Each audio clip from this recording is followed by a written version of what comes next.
você, como eu, que adora ler, você deve gostar de livros de mistério. Eu gosto muito, né? Apesar de ser professora, pesquisadora de literatura e ao longo do ano ter que ler muitos livros complexos por causa do ofício mesmo, né? Mas tem momentos que eu só quero um livro para me entreter, né? Para eu mergulhar naquela história. No Brasil, as pessoas confundem literatura com sociologia. Acham que um livro, para ser bom, tem sempre de fazer crítica social, o que é uma bobagem. Nos últimos anos, repare, só livros desse tipo é que ganham prêmios, né? Se você não fizer uma crítica social, se você não se posicionar, você não ganha prêmio. Como se uma história de amor muito bem contada, como a Menina Má, do Mário Vargas Llosa, ou O Amor nos Tempos do Cólera, de Gabriel Garcia Marques, fossem obras menores, tá? Eu lhe digo, e eu penso muito sobre isso, eu acho que é muito difícil escrever um bom livro de amor. O amor é um tema que está aí sendo falado há milhares de anos, então é difícil. Eu tenho lido muito livro ruim, que ganhou prêmio só porque fez a crítica de algum costume ou assume alguma posição política. Eu não trago aqui no canal porque se eu trouxer eu vou ter que falar mal e eu não quero falar mal. Acho que o autor teve um trabalho, mas eu acho que isso precisa mudar na sociedade brasileira. Sociologia tem de fazer a crítica. Livro de literatura, não. A Sombra do Vento é um desses livros que misturam dois ingredientes, então, que agrada a maioria dos leitores, que é mistério e amor. Além disso, o escritor espanhol Carlos Ruiz Zafón, ele acrescenta um terceiro elemento, que é o quê? É o próprio livro.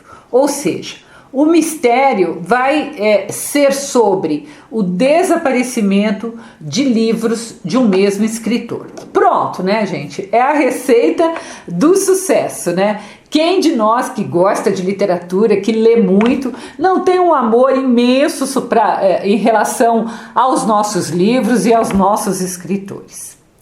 Então, hoje vamos falar sobre essa obra que tem milhões de exemplares vendidos em todo o mundo, né? Que é A Sombra do Vento, do Carlos Ruiz Zafón. Eu sou Miriam Bevilacqua, sou professora, mestre e doutora em literatura, e eu lhe peço que, se você gostar do vídeo, não se esqueça de deixar seu like, de se inscrever no canal, de comentar o que você gostou, o que você não gostou. Tudo isso é muito importante para a gente divulgar literatura nesse país. Bom, primeiro vamos conhecer um pouquinho sobre o escritor.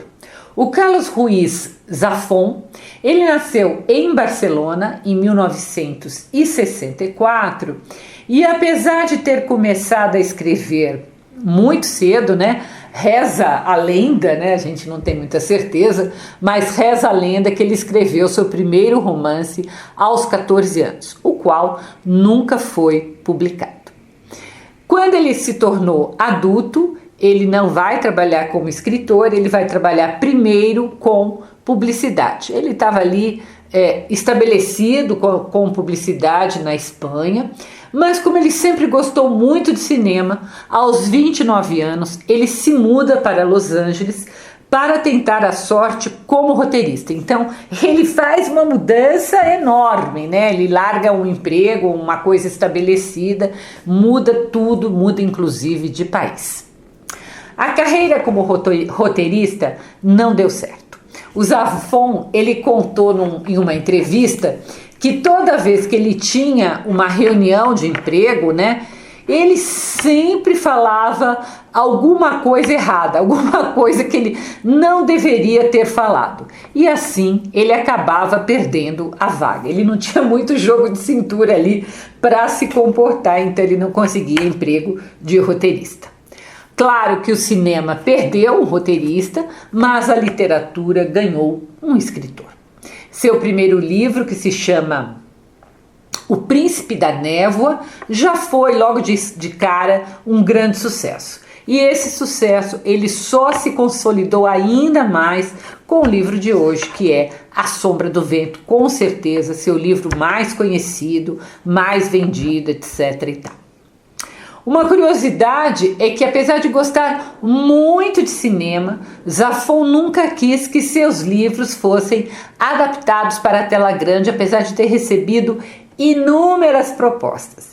Ele dizia que ele escrevia para ser lido e não para ser assistido. Acho que tem toda a lógica do mundo, uma vez que ele fala de livros, né? O Zafón se tornou um dos escritores espanhóis mais lidos, ele só perde, se não me engano, hoje para Cervantes, né? Mas, infelizmente, ele faleceu em 2020, ainda muito jovem, de câncer.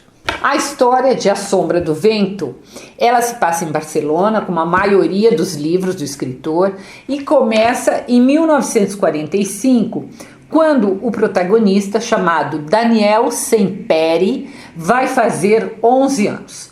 Daniel, ele trabalha em uma livraria com seu pai, não é nada muito suntuoso, é uma livraria muito simples. Sua mãe já morreu há algum tempo e o garoto está ali meio triste porque ele não consegue mais se lembrar direito do rosto de sua mãe. E o seu pai, que é um cara fantástico, né? Para animá-lo, ele leva então, durante uma madrugada, ele leva o Daniel num lugar escondido, que se chama Cemitério dos Livros Esquecidos. Esse lugar, só os livreiros podem entrar, é um segredo que só eles conhecem. Então, na hora que ele entra ali, ele percebe que são muitos e muitos e muitos corredores repletos de livros. Há um trecho bonito, né? Ele é grande, mas eu vou pegar só um pedacinho, em que o pai do Daniel diz para ele, né? Abre aspas. Este lugar é um mistério, Daniel, um santuário. Cada livro, cada volume que você vê tem alma. A alma de quem o escreveu e a alma dos que o leram, que viveram e sonharam com ele. Fecha aspas. Chama sua atenção, quando você for ler, leia o parágrafo todo, é lindo, lindo, lindo esse trecho. Eu gosto bastante dessa ideia de pensar que um livro tem alma, né? Por isso ele não pode desaparecer e por isso também a importância de se manter um cemitério, que é quase um santuário, o pai falou, para guardar os livros que já foram esquecidos, tá? Então, livros que ninguém se lembra mais de ler. Nessa ida ao cemitério, o pai de Daniel diz que quando alguém vai ali pela primeira vez, pode escolher um livro para adotá-lo como seu e garantir que este livro que foi adotado se mantenha vivo para sempre. Então ele fala para o Daniel, pode escolher qualquer livro. E aí, lógico, Daniel é um garoto que gosta de livros, fica muito em dúvida e ele começa então a perambular pelos corredores.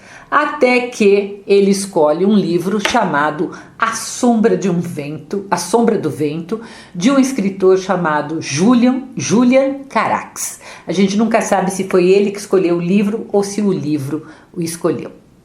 E ali, na verdade, a história começa, porque além de gostar muito da história do livro, o Daniel descobre bem rapidamente que o seu livro é um livro raro, né? Que não tem mais exemplares espalhados por aí.